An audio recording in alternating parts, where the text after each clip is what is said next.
Buenas tardes, estimados amigos.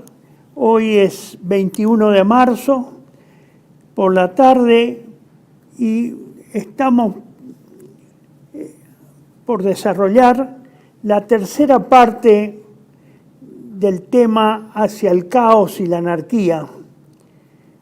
Ya hemos desarrollado las dos primeras, en primera y segunda parte, y trata todo esto, y espero terminarlo hoy, de volver a advertirles a mis compatriotas fundadamente que el país se encuentra al borde de la tragedia, en un ámbito o en un ambiente de absoluta confusión política, ideológica, económica, en todos los ámbitos.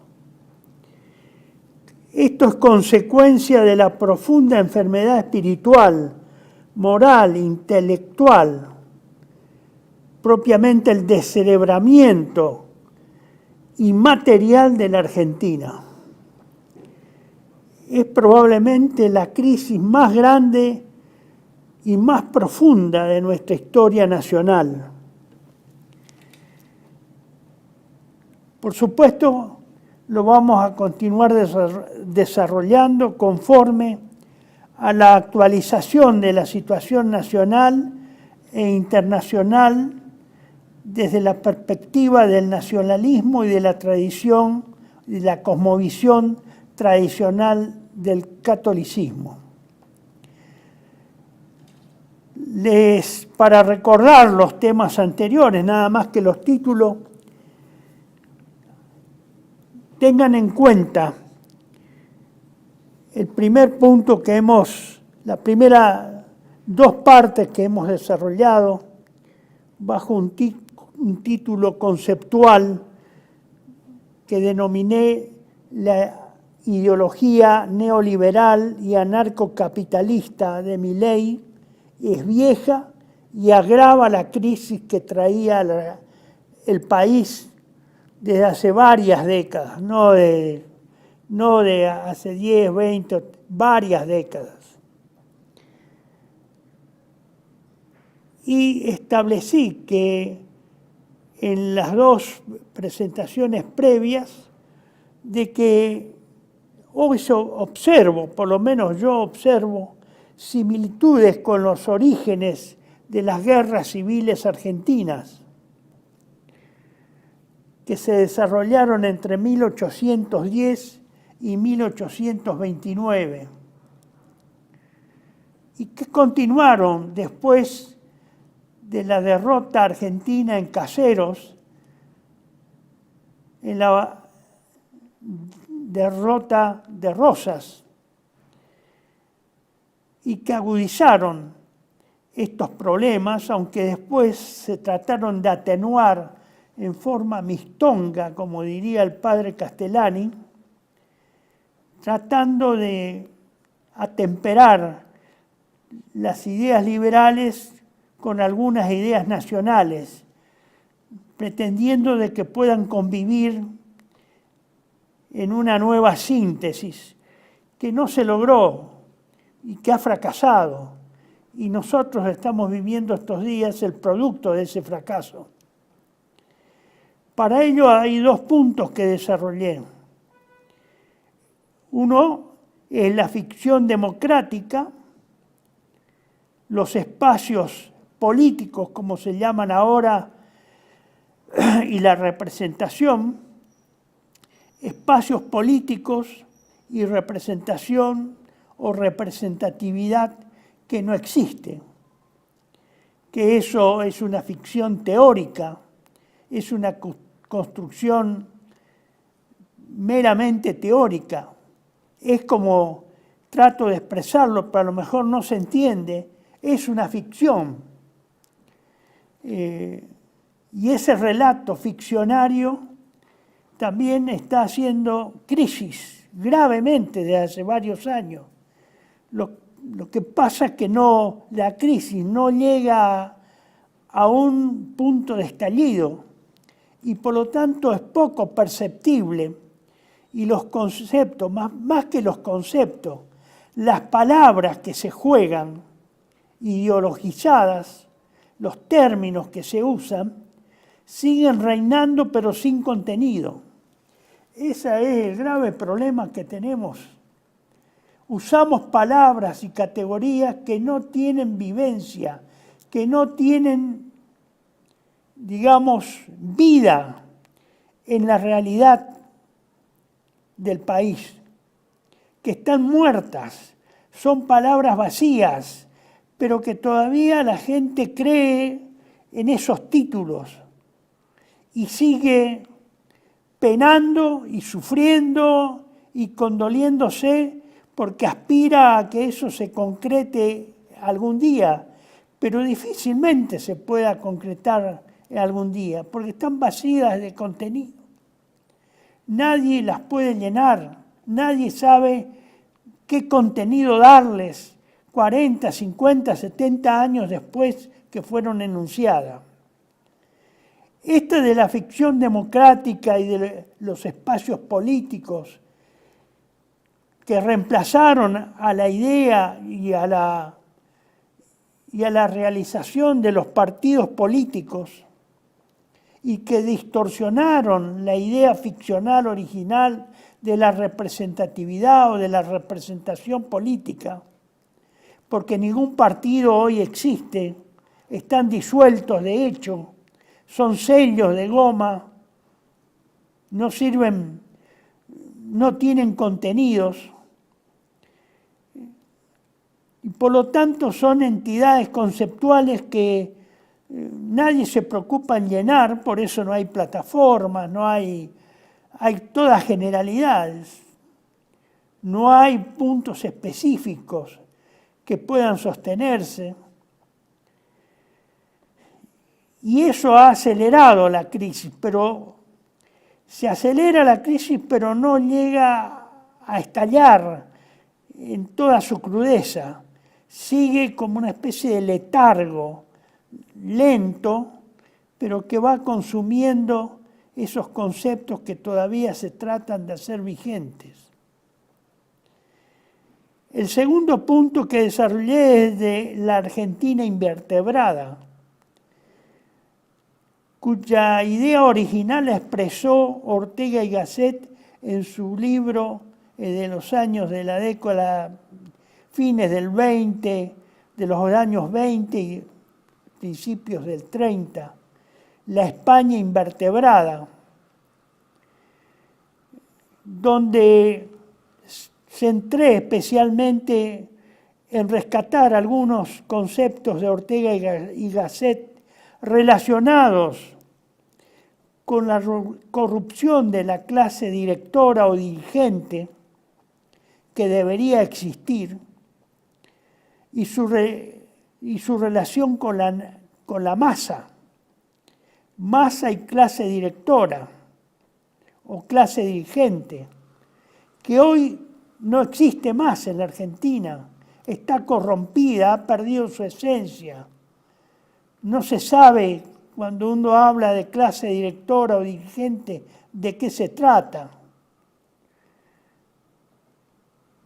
Y en cambio, esa clase directora perdió sus características esenciales y adoptó las características de la masa, de la multitud, del número, del puro número, que carece de individualidad, es masa, es algo informe, es una ameba.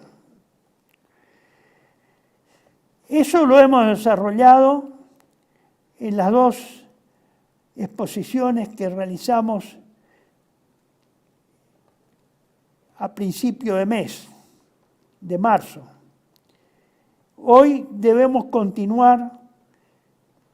El tercer punto gira alrededor de algunas ideas de Estanislao Ceballos, el más famoso y tal vez el mejor ministro de Relaciones Exteriores que tuvo la Argentina,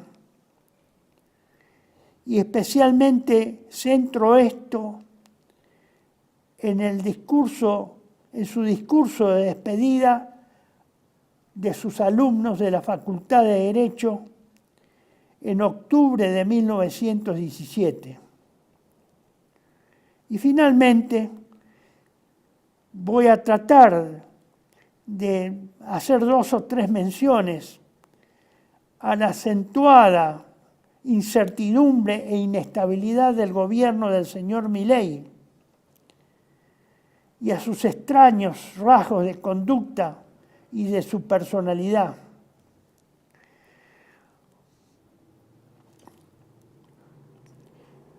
Esto, digamos, tenemos que relacionarlo, como lo dije en el inicio, con 2 lecturas que les recomendé para poder comprender no solo los puntos que hacen o que fueron desarrollados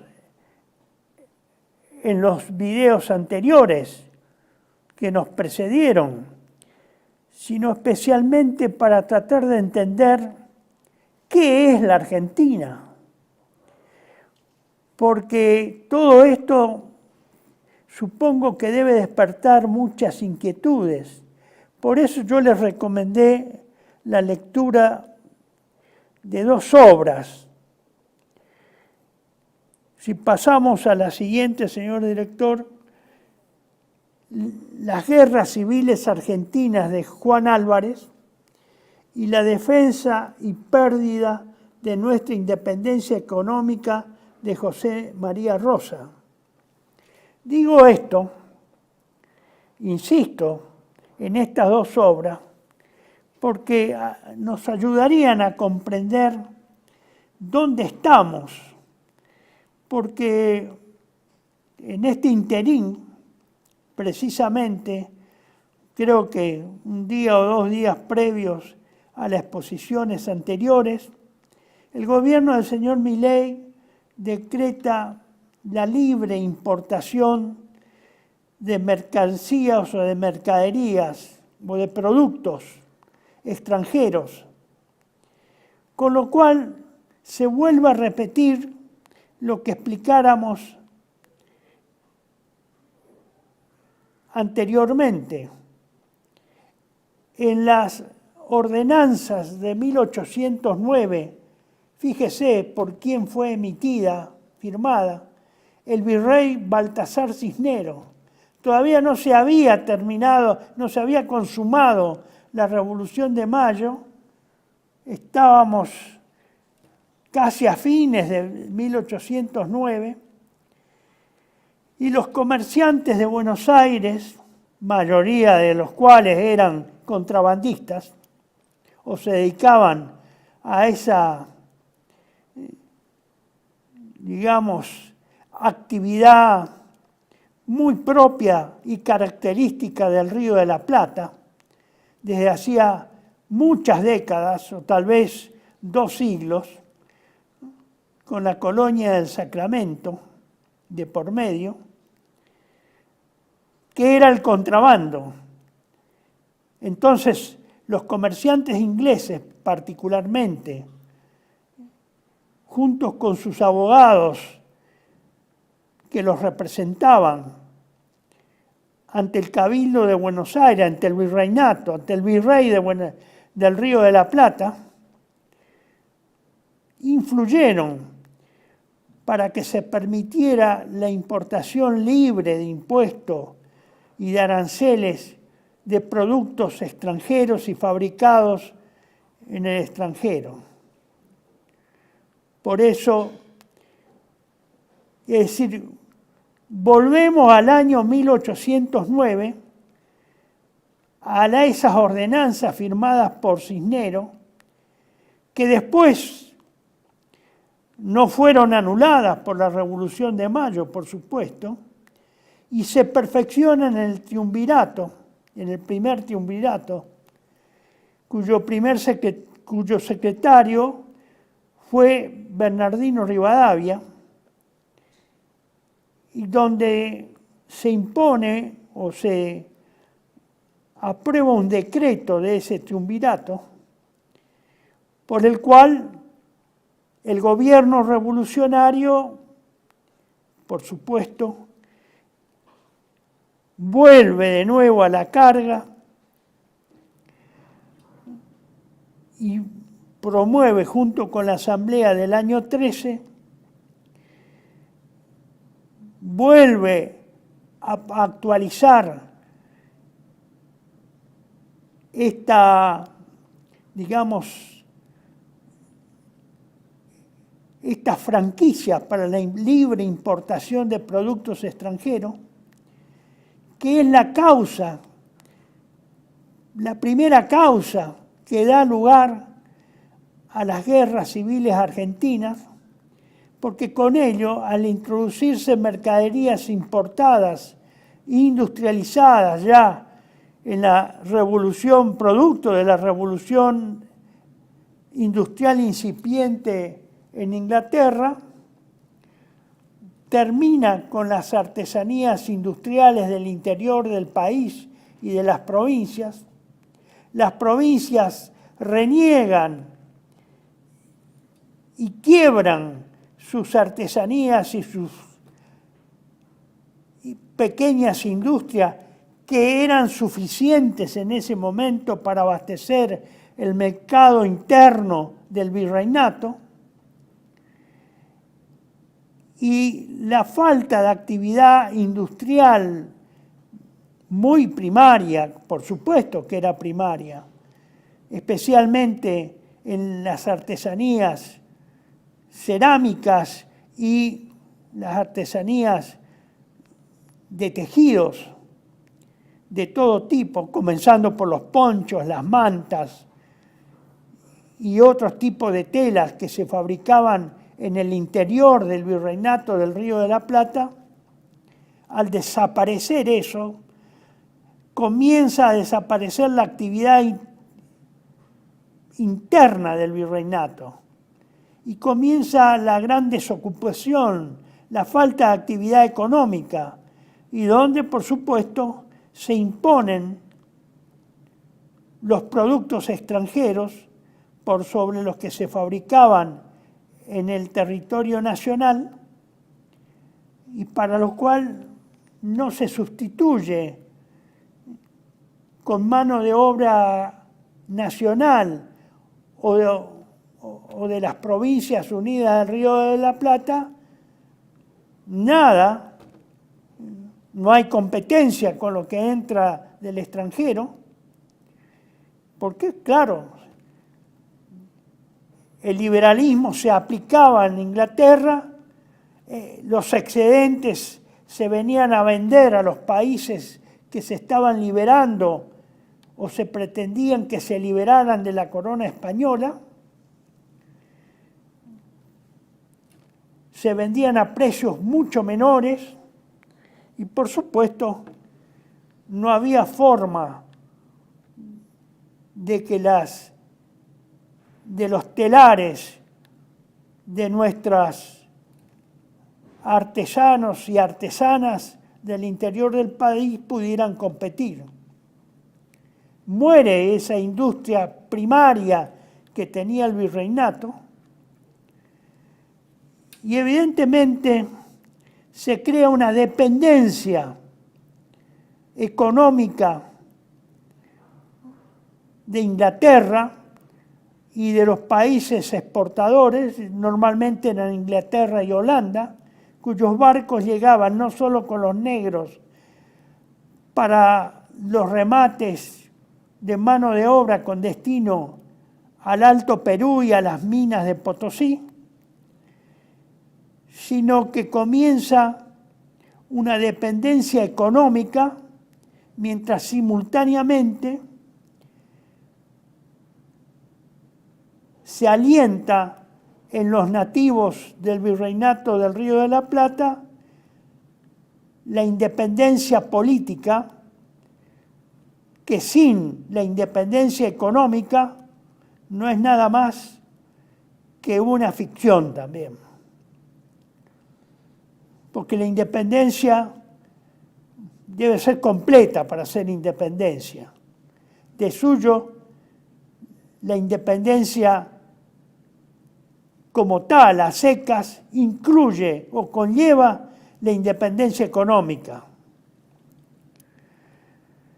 Y ahí empieza nuestra dependencia. Por eso estos libros que yo le he recomendado su consulta y lectura, es bueno que ustedes, si no lo conocían, lo vuelvan a repasar, porque hacen a tener elementos de juicio para no tropezar con la misma la misma piedra ahora, en la actualidad,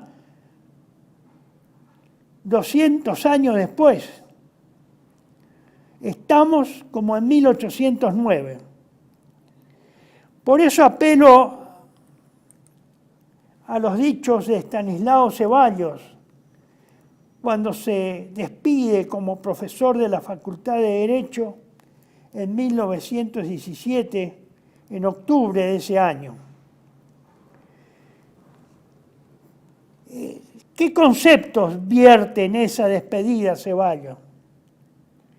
Nos dice: hace un cuarto de siglo el espíritu nacional se desarrollaba con intensidad y sin las contaminaciones y sin los obstáculos y peligros que ahora lo entorpecen.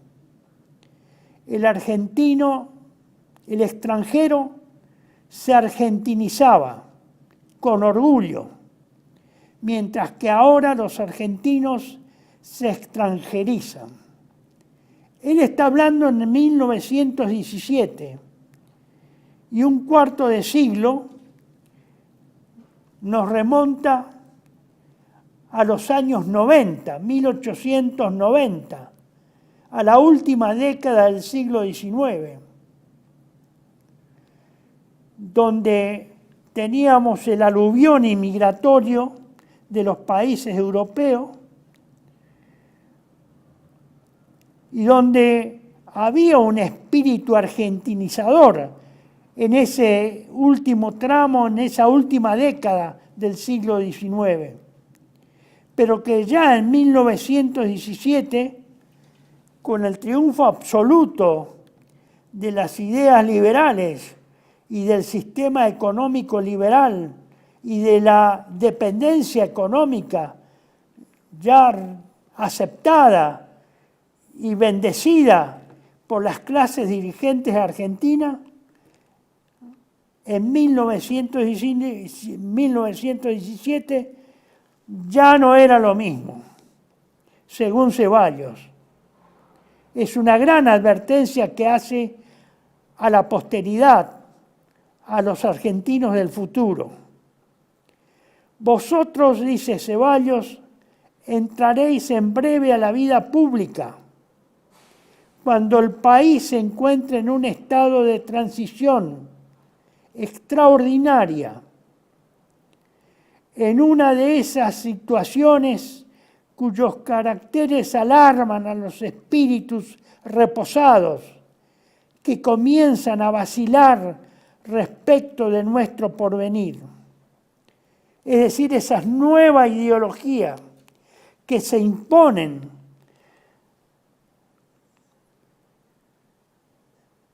a los argentinos, que lo lleva a decir en el párrafo previo que yo les he leído, que ahora los argentinos en 1917 se extranjerizan, es decir, que toman usos y costumbres de ideas extranjeras que no son propias de nuestra idiosincrasia, ni de nuestro sistema de vida a la cual el argentino estaba acostumbrado, ya sea por la influencia negativa de la inmigración o por la influencia negativa de las clases dirigentes que adoptan los modelos extranjeros, políticos, económicos, que él piensa que esa generación a la cual él le está hablando, a sus alumnos, están viviendo una transición que les va a hacer dudar respecto al porvenir. Y continúa Ceballos diciéndole a sus alumnos: el pueblo, sorprendido por un periodo de 40 años de vida materialista, ciego en su navegación hacia el país del vellocino de oro, engañados por las sirenas políticas que lo deslumbran, astutamente para atraerlo y dominarlo, descuidó su mentalidad y cuanto más la necesitaba, cae impotente en el gobierno dinámico, que no puede ser causa, sino instrumento de todo buen gobierno. Él enuncia a sus alumnos con este párrafo cuáles eran el problema que tenían, que se estaba suscitando en esos días. Debido a los 40 años previos que habían transcurrido, donde la primera condición o la primera característica que él enuncia es que fueron 40 años de vida materialista. Es decir, esa declinación espiritual de la clase dirigente no es nueva, no es del año 83 en adelante, no es del año 43 o 44, 45 en adelante. Ella lo ve Ceballos y lo anticipa. Ya habían sido transcurridos 40 años previos a 1917. Esa característica materialista, codiciosa, soberbia,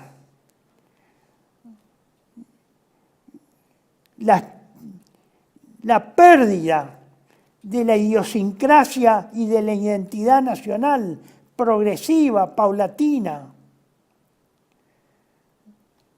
la pérdida del espíritu nacional, la admiración por todo lo extranjero,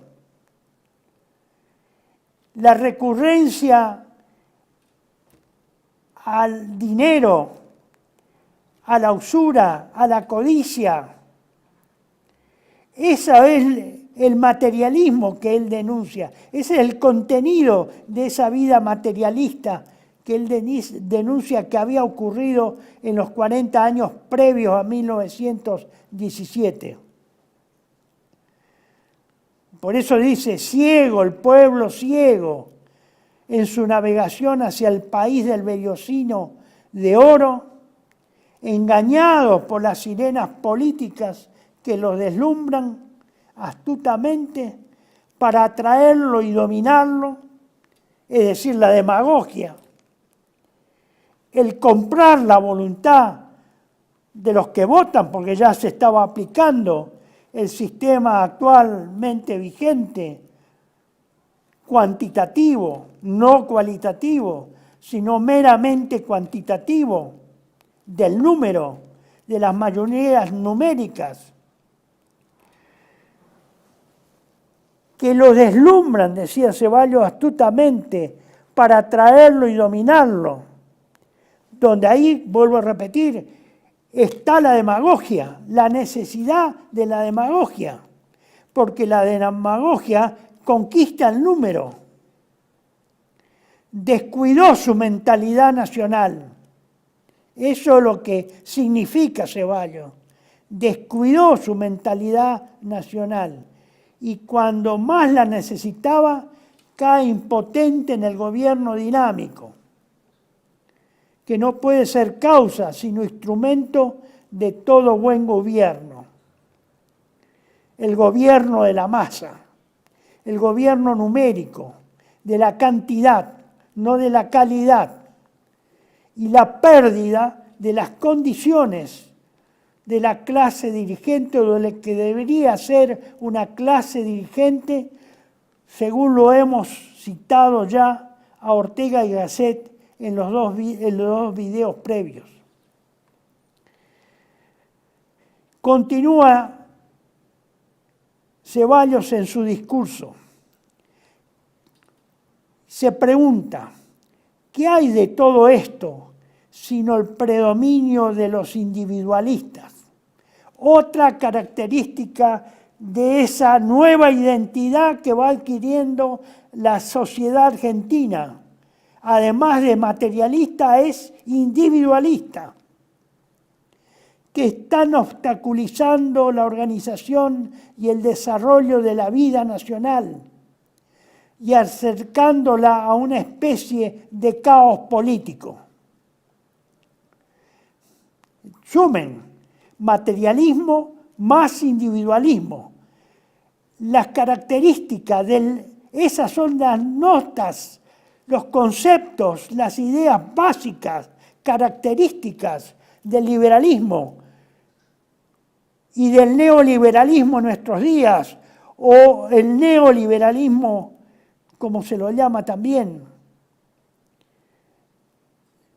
Fíjense qué coincidencia, sin tener todavía noción de lo que diría unos años más tarde Ortega y Gasset en la España invertebrada, refiriéndose a la España y cuya comparación yo hice en estos dos videos previos, aplicándole a la Argentina invertebrada, materialismo e individualismo. Cuando más individualista, más liberal. Cuando más individualista, más materialista. Menos apegado al espíritu colectivo de la nación, a la identidad nacional colectiva. Ese individualismo y ese materialismo rompieron la identidad nacional, porque ya hoy está casi 40, casi 100 años después, está roto, no existe. Así que, estimados amigos, quedamos en esta situación trágica de que esto no tiene arreglo.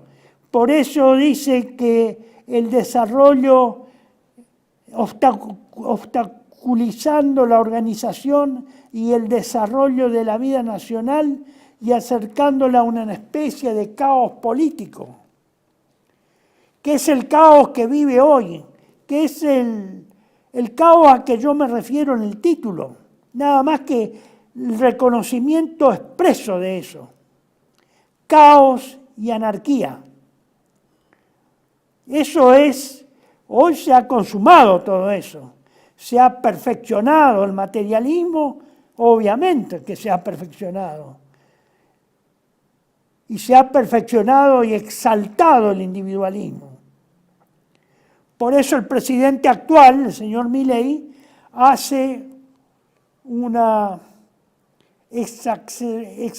exacerba el individualismo. Por eso condena y reniega del Estado. Es presidente de un Estado en el que él no cree. Esa es una contradicción inaceptable. Si ustedes, estimados compatriotas, no se dieron cuenta que eso es inaceptable, bueno, se lo digo expresamente, es inaceptable. Es una contradicción inaceptable. No se puede ser jefe del Estado y vociferar y renegar del Estado. Eso, solo los locos pueden hacer eso. Los locos que lo enuncian y los locos que obedecen esta situación. Y sigue nuestro Estanislao Ceballos. Este es un país amorfo. Exacto. Lo dijo hace 104 años. Sigue siendo amorfo. Hoy más amorfo que 1917. Inorgánico por la inmigración. exactamente, inorgánico, al cual falta ese común denominador creador y salvador de los estados, el instinto, sino el convencimiento culto del bien común que prescinde de la ambición personal, del interés de figurar, de los odios de grupos y de los prestigios fundados en la dádiva para inspirarse solamente en el desarrollo de una nación. ¿Qué conceptos tan actuales de nuestra realidad política nacional? Estaba anticipando en este párrafo Estanislao Ceballos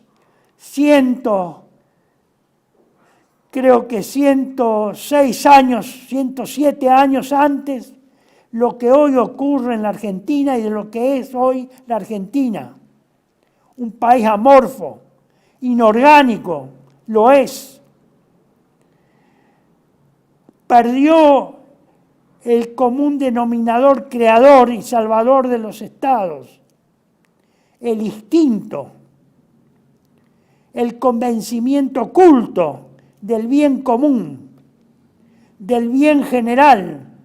Perdió, se habla, no se entiende qué es no es una categoría válida hoy para los argentinos el bien común, porque prima el bien particular, el bien individual, el individualismo, el materialismo, la exaltación como un bien absoluto de la riqueza. La riqueza para el argentino es el poder. El poder no está en la ley, está en obtener bienes materiales, financieros, económicos.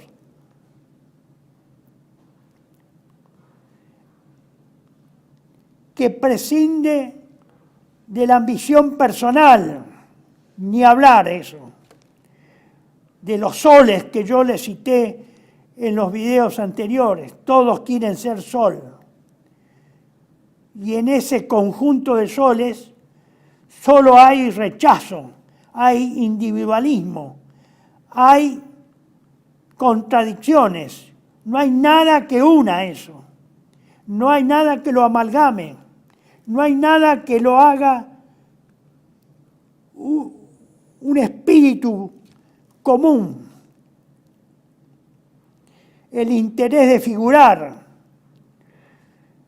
la era de los figuretti, de los odios de grupo, ni hablar de esto, de los odios de grupo. Hace años estamos hablando de la grieta, de los creadores y de los fomentadores de la grieta.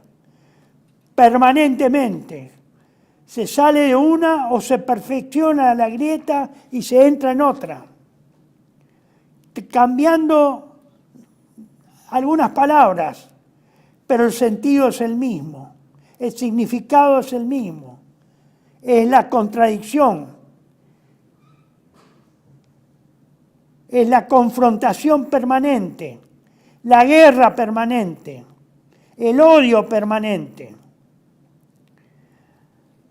Y de los prestigios fundados en la dádiva. Buah, la dádiva, la demagogia, la corrupción, el esperar que otro le dé, el hacer la voluntad porque se es comprado, porque se es corrompido. Claro, si todos estos son los valores negativos que reinan en la Argentina, ¿cómo puede ser que este país se piense que pueda ser un país que tenga futuro como tal? El futuro es el caos y la anarquía, es la desintegración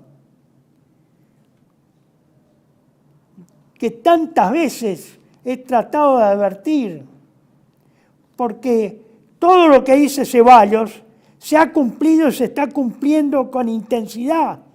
Si existía ya en 1917, hoy, 107 años después, eso se ha multiplicado, se ha potenciado a un nivel desastroso, donde todo eso reina y prima sobre el interés general y el bien común.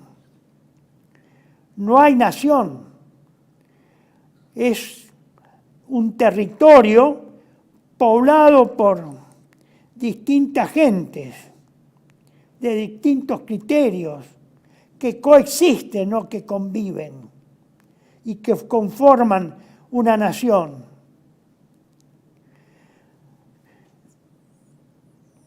Durante 50 años hemos introducido al país muchos millones de libras esterlinas de capital extranjero y algunos millones de inmigrantes, sin preocuparnos de nacionalizar ni las libras esterlinas ni a los inmigrantes, y estamos en peligro de que unas y otras nos equilibren en el gobierno del país por acciones y presiones indirectas.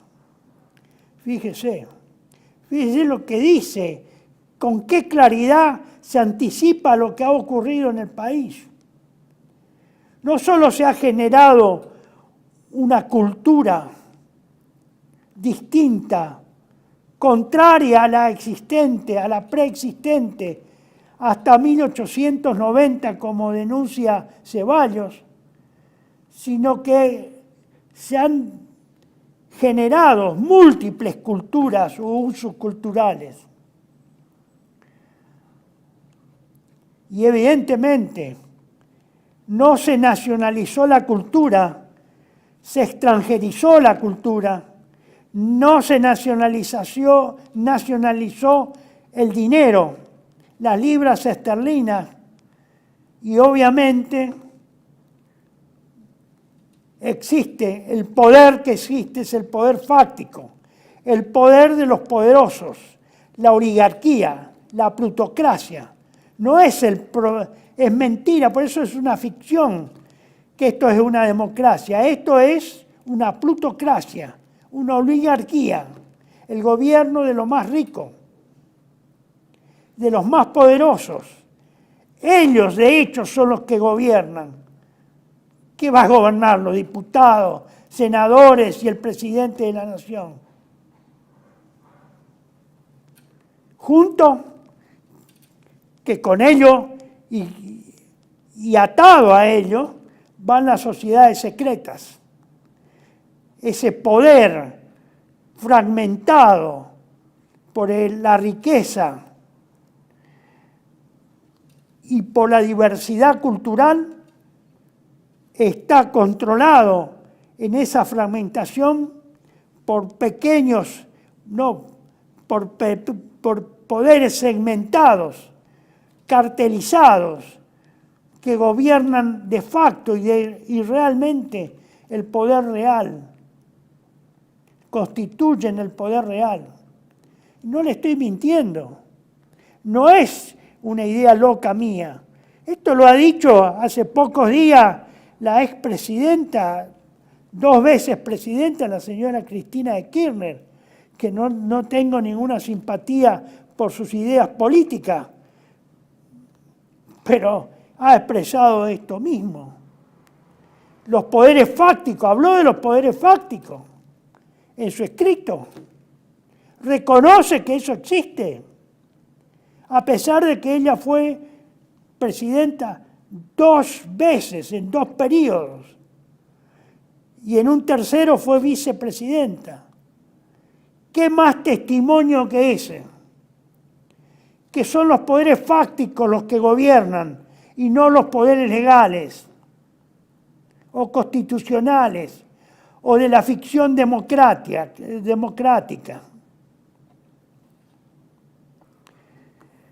Dice finalmente Estanislao Ceballos: vosotros que os enorgullecéis de nuestra independencia al celebrar sus aniversarios.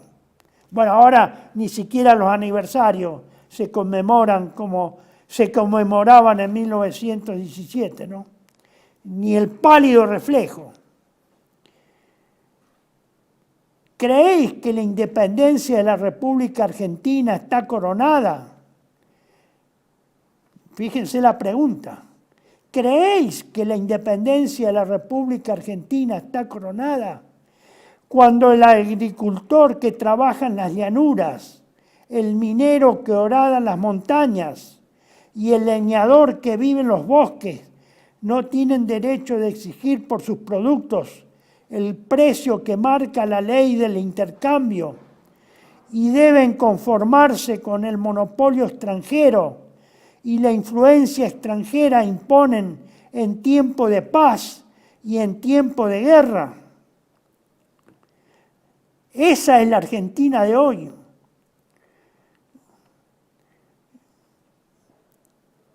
No hay acá el agricultor, el minero, el leñador, no tienen precios conforme a la ley del intercambio. Tienen precio de sus productos en función del que impone el capital extranjero, que es el poder de facto en Argentina, o cartelizado. ¿Y qué es esto que es la economía actual en Argentina sino eso?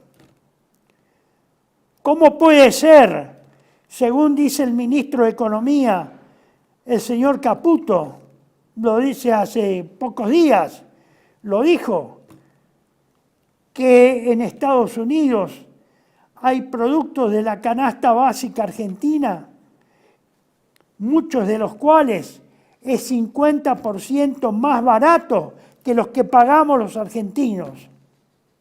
¿Cómo puede ser eso? ¿Cómo puede ocurrir eso?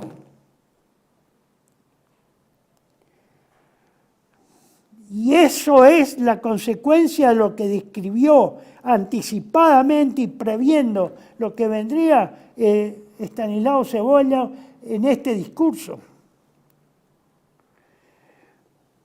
Estimados argentinos, estamos más que mal, estamos peor que lo que dijo Estanislao Cebolla hace 107 años. Yo no puedo entender cómo la clase dirigente, en sus distintas versiones o ideologías políticas que dicen tener, no se han dado cuenta de esta situación. ¿Cómo no comprenden eso? ¿Cómo no atinan a reaccionar? Estamos peor que en 1917, peor que lo que describía Ceballos en esa época para esa generación que lo estaba escuchando.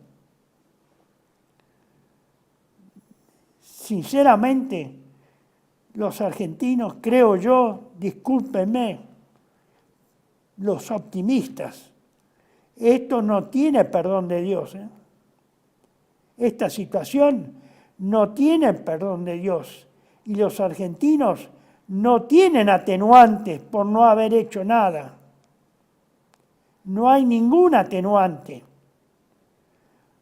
Lo peor es que siguen insistiendo en la ficción democrática como el dogma más firme, más serio, más verdadero, más respetado, aún que los dogmas religiosos. Se ha hecho de esa ficción democrática un dogma inviolable, insustituible, irreemplazable, inmejorable, no se puede mejorar. Está fijado, pétreo. Que muera la Argentina, pero que viva la ficción democrática. Nos han llevado a eso, señores, y todos hemos aceptado eso. Y seguimos repitiendo el versito por todas las televisiones, por todos los canales, por todas las radios, por todos los diarios. Sí, sí, viva la democracia, aunque muera la Argentina. Bueno, algunos minutos seguimos, ya volvemos. Gracias. TeleV1 se complace en anunciar que estará transmitiendo en su canal TeleV1 Clips valiosos programas emitidos antes de la censura sufrida. El lienzo prohibido, El revés del derecho, Combates por nuestra historia, Disenso, Historias de Malvinas, entre otros que podrán encontrar en este enlace.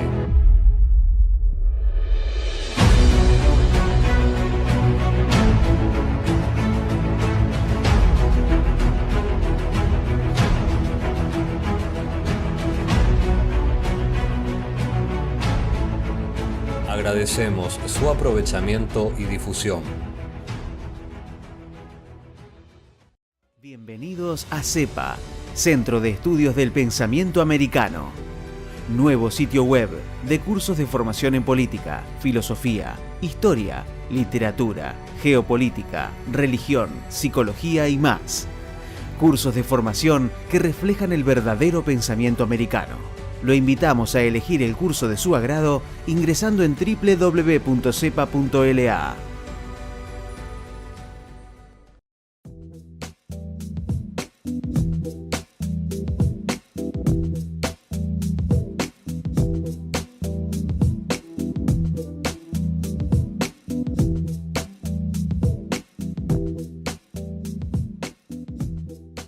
Decir siempre la verdad primero tiene un precio. Dependemos de tu ayuda. TeleV1, toda la verdad primero.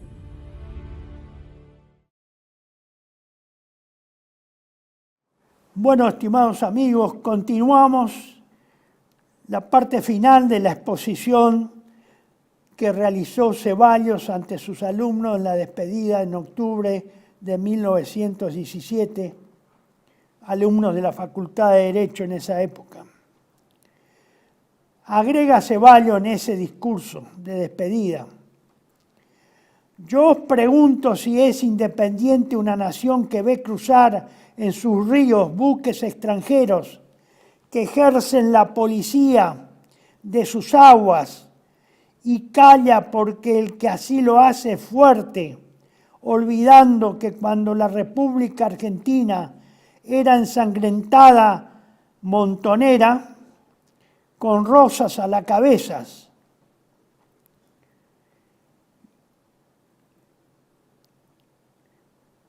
Les vuelvo a repetir el inicio de este párrafo.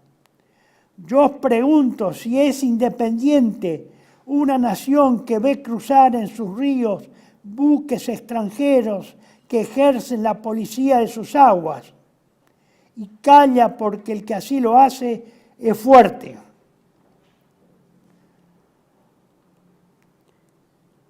Sigue ese otro párrafo, el siguiente.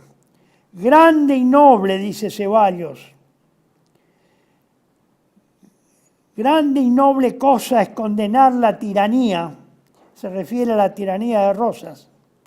Y yo, por cierto, nunca tendré una palabra para justificar la de Rosas. Pero también es grande y noble admirar el heroísmo de esos hombres de Estado que entre la ruina, sin ejército, sin armas y sin dinero, hicieron imponer respeto a la bandera que hoy no es suficientemente respetada.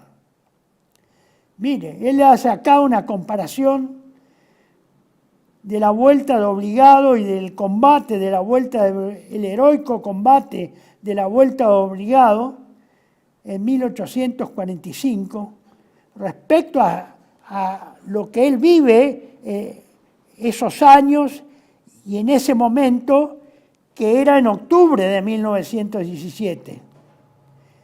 ¿Cuánto más podemos decir respecto a lo que vivimos ahora? Por eso los ejemplos que a continuación solamente les voy a citar y exponer muy rápidamente, ¿cuánto más habría que decir respecto a lo que hoy nos está ocurriendo? Estos consejos, señores, deben ser coronados por el magnífico verso de Byron: escrito en el pizarrón. Apenas bastan 1000 años para formar un Estado, pero puede ser convertido en polvo en 1 hora. Esto vale la pena escucharlo de nuevo, esto que dijo Byron, y que él lo tenía señalándolo escrito en el pizarrón. Apenas bastan 1000 años para formar un Estado, pero puede ser convertido en polvo en 1 hora. Más realismo respecto a lo que pasaba en ese momento en la Argentina, a esa denuncia que hacía de la debilidad que ya transitaba la Argentina frente a lo que hoy estamos viviendo. Esto, señores, parece una burla. Realmente, y más estos versos, este verso de Byron o esta sentencia de Byron que Estanislao Ceballos trae a la memoria de esos alumnos y que hoy repetimos 107 años después.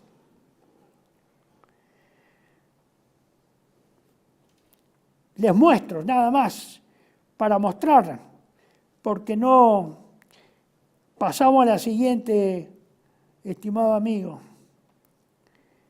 Miren este gráfico.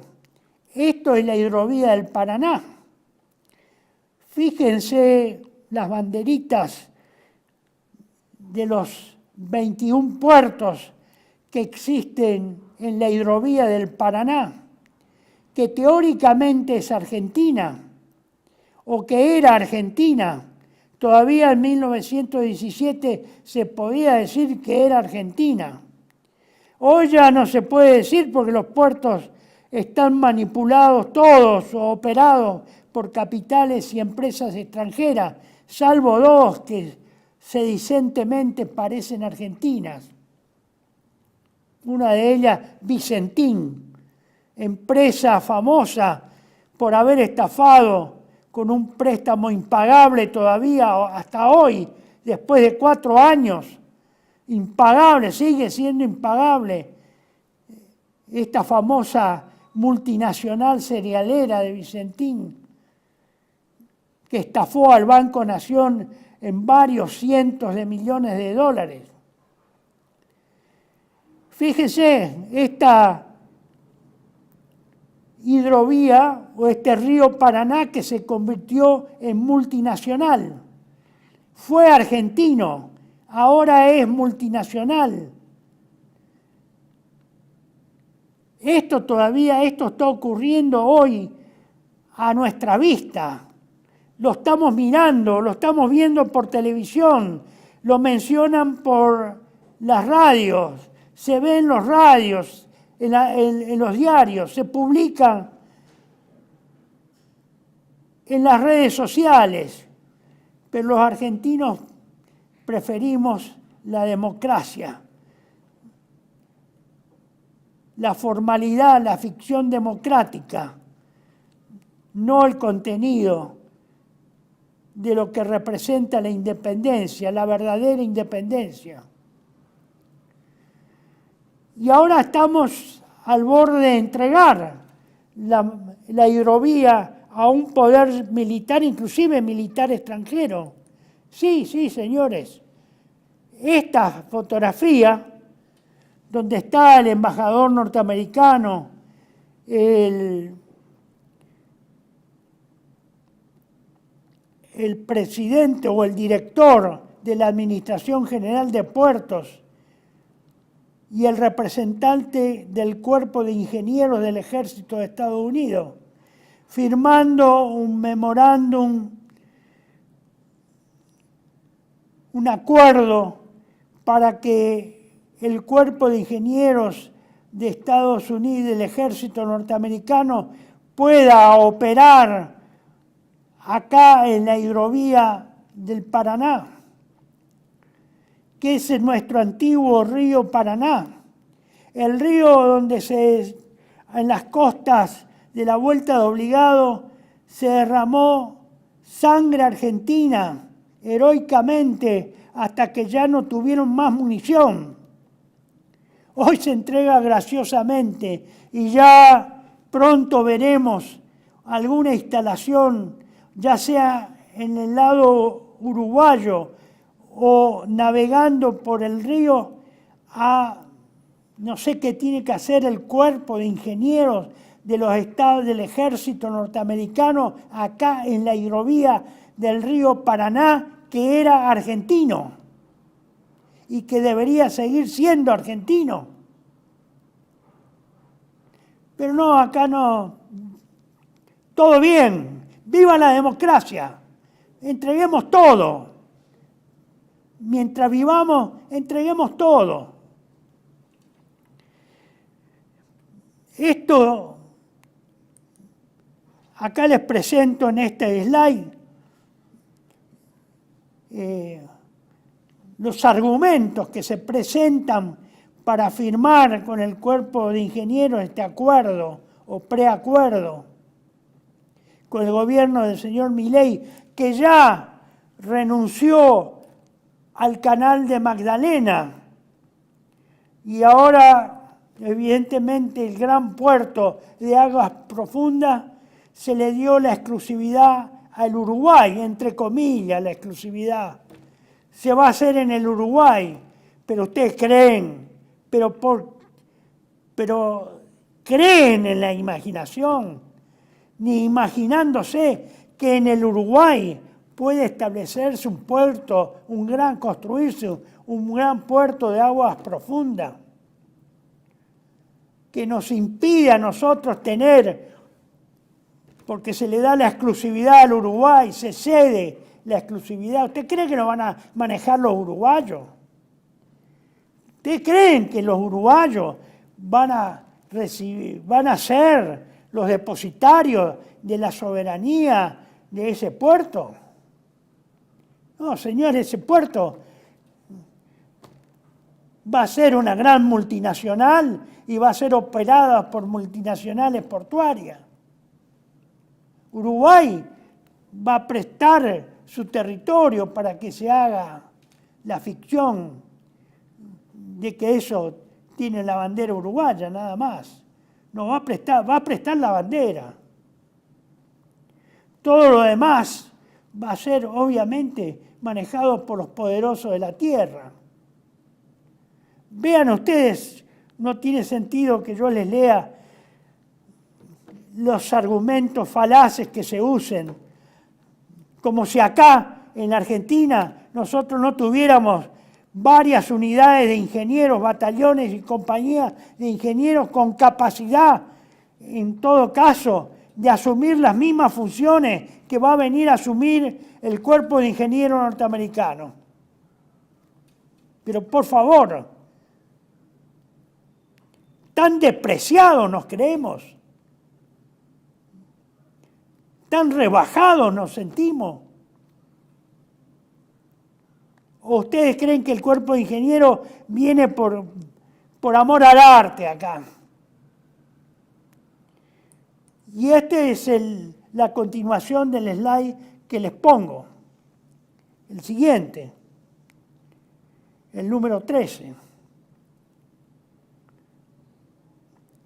Ahora se ha agregado como motivación de la última semana, que es la principal vía o hidrovía por donde pasa la droga que llega a Europa. Se ha actualizado la motivación para hacer esto oportunamente con los problemas que ocurren en Rosario y los que han ocurrido. Por favor, yo no digo que no sean reales los problemas de Rosario, pero por favor, fíjense si eso no ha sido preparado para justificar precisamente este problemita del Cuerpo de Ingenieros de Estados Unidos para que venga del ejército norteamericano para justificar que venga acá por el problema de la droga. Ellos van a recetarnos a nosotros cómo controlar la droga con la DEA y el Cuerpo de Ingenieros del Ejército, cuando ellos son los controladores, los que regulan el tráfico de droga en el mundo entero, a través de la DEA y de otros elementos de inteligencia de Estados Unidos, como lo hicieron en Vietnam,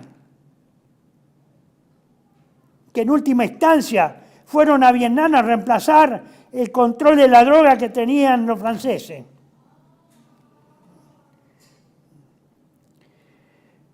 Pero bueno, esta es la Argentina democrática, la que estamos viendo.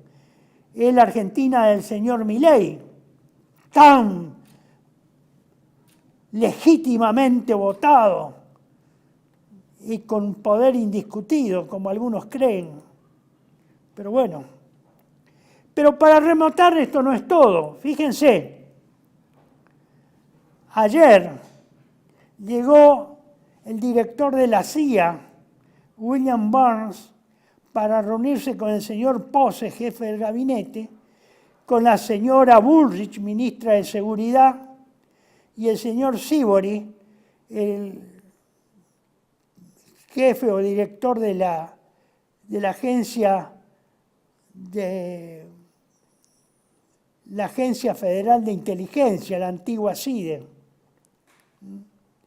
¿Para qué viene el señor Burns acá, el jefe de la CIA que viene del Brasil? Están de recorrida, obviamente, por algo será que están de recorrida. Pero vamos a ver, es ridículo todo esto, pero vienen para tratar la supuesta hegemonía estratégica de Irán en la zona. De Irán.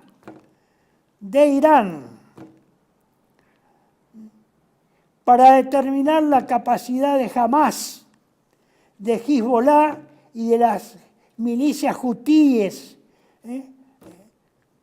en la región.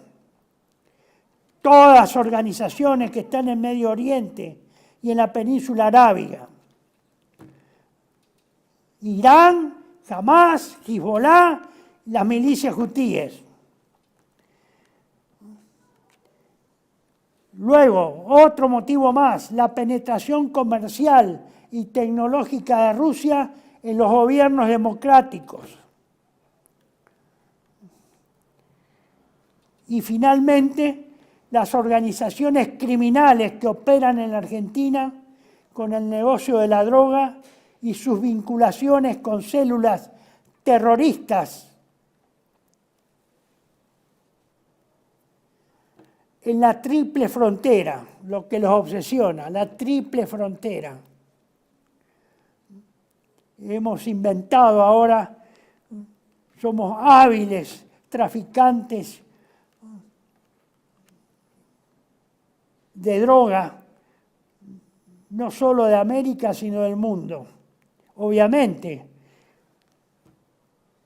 hace unos meses en Rotterdam se descubrió un contrabando de drogas en un barco que salió de un puerto de Rosario, del puerto de Rosario. Y sí, por la hidrovía pasa la droga, tienen razón. Pero claro, necesitan traer al cuerpo de ingenieros del ejército norteamericano para controlar, porque los del ejército argentino no saben controlar un barco, no tienen la capacidad de controlar. Bueno, todos estos temas que van a tratar Burns, el señor Pose, la señora Bullrich y el señor Sibori, son estos que preocupan tremendamente,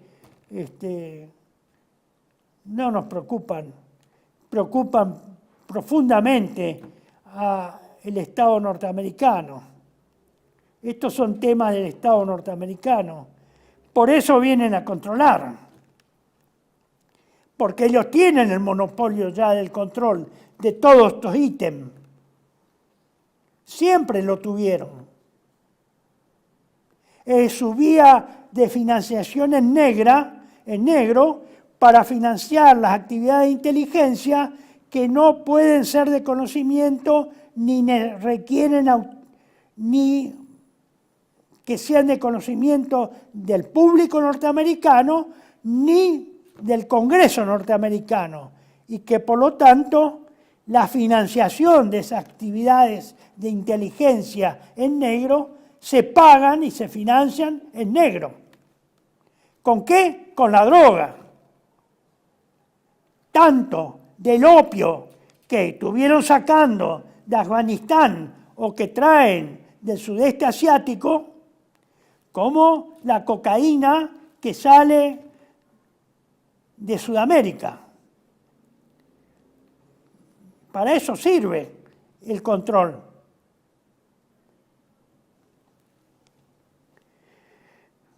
Lamento no haberme olvidado de la imagen del presidente de la Bolsa de Comercio de Nueva York,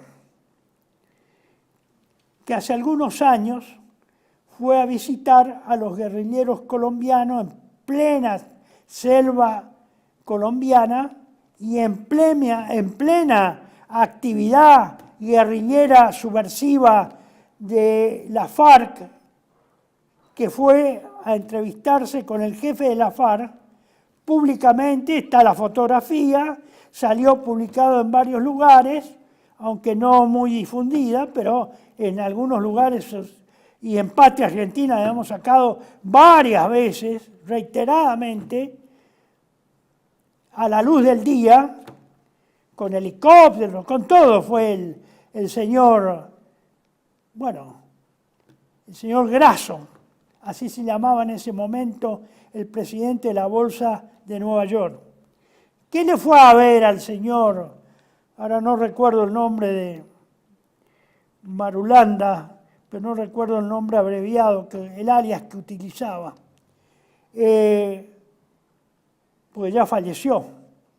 Le fue a pedir los depósitos blanqueados o que se blanqueaban, o a blanquear los depósitos de las crecientes y cuantiosas ganancias de la guerrilla en el tráfico de droga, para que sean depositados, obviamente, en los bancos norteamericanos, en Nueva York o algún otro estado que hoy constituye un lavadero de dinero en Estados Unidos, como el estado de Delaware. Para eso fue. Y a eso fue. A pedirle que sean más, que contribuyan mejor con la finanza norteamericana, depositando ese dinero en efectivo en los bancos norteamericanos. Ese es el poder financiero, ese es parte del poder del imperialismo internacional del dinero. No es ninguna novedad. Eso se sabe hace mucho tiempo. También eso hay un capítulo dedicado en el libro que yo traduje, Cómo funciona realmente el mundo, de Alan Jones, sobre el imperio de la cocaína. Es el comentario de un libro del señor McCoy, que es un investigador norteamericano que escribe sobre precisamente el tráfico de drogas que capitanea, porque eso sigue. En ningún lado salió de que eso haya cesado. Los Estados Unidos y especialmente, seguramente, el Estado profundo norteamericano. Está ahí, está resumido. Para los que no tengan el libro del señor McCoy, tienen un resumen en uno de los capítulos, en un capítulo de ese libro que se llama ¿Cómo funciona realmente el mundo? Y les debo la fotografía también porque no pude recuperar una fotografía que salió en La Nación donde accidentalmente sale el señor Bill Gates llevando una pila de libros. Los libros, ¿qué se ve de los libros? En la pila se ven los lomos del libro. Uno de esos 10 o 15 libros que lleva en las manos, entre las dos manos, el señor Bill Gates, uno de esos es precisamente en la versión inglesa de Cómo funciona el mundo, de Alan B. Jones. Bueno, yo tuve la iniciativa hace algunos años, alrededor de 1999 hasta el 2001, de traducir y editar bajo mi cuenta ese libro. Es el libro, la única versión en castellano que se tradujo para Hispanoamérica y para los que hablan castellano. Pero claro, La Nación no lo sacó ningún comentario, la prensa tampoco, ningún diario lo sacó, Página 12 menos, ningún diario sacó eso. Algún comentario, aunque sea condenatorio del libro, para que no se lea. No, nadie dijo nada. No. Salió solamente en La Nueva Provincia, en esa época, en una columna. Nada más. No salió en otro lado. A nadie le interesó de la clase dirigente argentina. Bueno, con esto, señores, damos por terminado este tema de caos y anarquía. Para eso, para esta situación, descripción del caos y anarquía, no quise referirme a quienes abrieron juicio en la actualidad, a contemporáneos, sino a dos personajes de nuestra historia nacional y otro internacional. Primero a Ortega y Gasset en la España invertebrada, que yo la llamo, por comparación, la Argentina invertebrada. Y luego a nuestro ex ministro de Relaciones Exteriores y probablemente el mejor ministro que ha tenido la Argentina, Estanislao Ceballos. En textos que son el de Ceballos de 1917 y el de Ortega y Gasset unos años posteriores, en la década del 20, principios de la década del 30, que precisamente no lo leyeron los políticos argentinos, ni los intelectuales, por supuesto, argentinos, y tampoco se nota que lo leyeron las autoridades de la Iglesia argentina. A nadie le importa eso. Todos son contribuyentes a la degradación de la Argentina como nación independiente. No les interesa. Por eso llegamos a este extremo que hoy llegamos. Llegamos a un señor que desprecia al Estado, que define al Estado como una institución criminal y, por supuesto, como ya les expresé, señala que el Estado no solo es una institución criminal, sino que no debe existir, una contradicción inaceptable al sentido común. de los argentinos. Nosotros no deberíamos aceptar esa definición. Y menos se debería haber votado a alguien que sostenga eso, para que presida el Estado, una institución criminal, considerada como criminal. Hemos llegado al extremo de la locura, los argentinos. Hemos llegado a la degradación, a la autodegradación. Ya no necesitamos que los extranjeros nos degraden, solos nos degradamos, públicamente, voluntariamente. No tenemos ni vergüenza ni amor propio. Por eso, estimados compatriotas, ha llegado, me parece que ha llegado hace rato ya la hora, pero estamos con el reloj atrasado. Ha llegado la hora de que alguna vez sentemos cabeza y hagamos un examen de conciencia. La Argentina va a desaparecer está desapareciendo, de hecho, en esta situación. Está dejando de existir, se está desintegrando. Por eso no me voy a cansar de repetir lo que es mi convicción y mi conclusión final, definitiva y personal sobre este tema.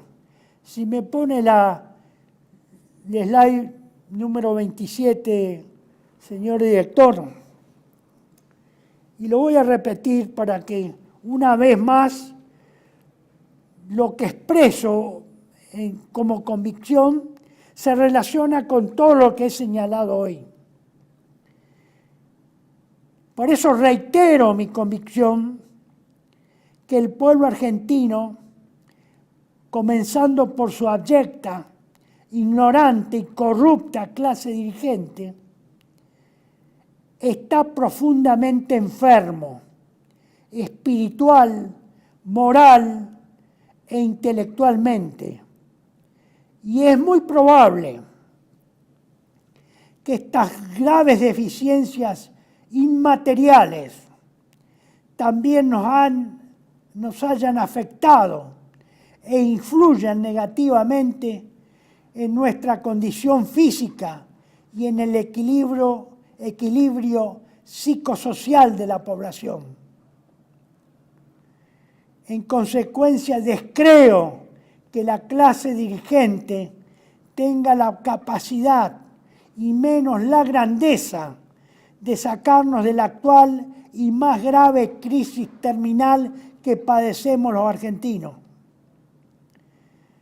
Lamentablemente, esa clase dirigente se encuentra ensimismada en sus propios intereses y codicia, y es incapaz de tener una mirada más allá que le permita reconocer el bien común o el interés general de la nación. Ustedes van a ver que hay muchos que aparecen y son permitidos aparecer en la televisión, en los canales de cable, en los diarios, en las redes sociales, pretendiendo resucitar ideas, ideologías o partidos del pasado. Permítanme que una vez más sea muy pesimista. No lo van a lograr. Por estas causas que yo les señalo. Porque para superar este problema que he denunciado, este problema de muerte de la Argentina, hay que reconocer cuál es el problema. Y estos señores tienen en común que no reconocen el problema real, concreto y verdadero en la Argentina, porque adoran, idolatran a la ficción democrática. Y la ficción democrática es parte del mal. Y con el mal no se puede hacer el bien, ni lograr el bien. Por eso no lo van a lograr. Por eso vamos hacia el caos y la anarquía. Por eso no lo van a poder superar. Y este es el momento que debemos recurrir también a lo más espiritual, a lo más noble, a lo más poderoso que tiene el hombre, que es su apelación a Dios nuestro Señor. Recuerden, compatriotas, que nada se puede hacer sin Dios o apartado de Dios.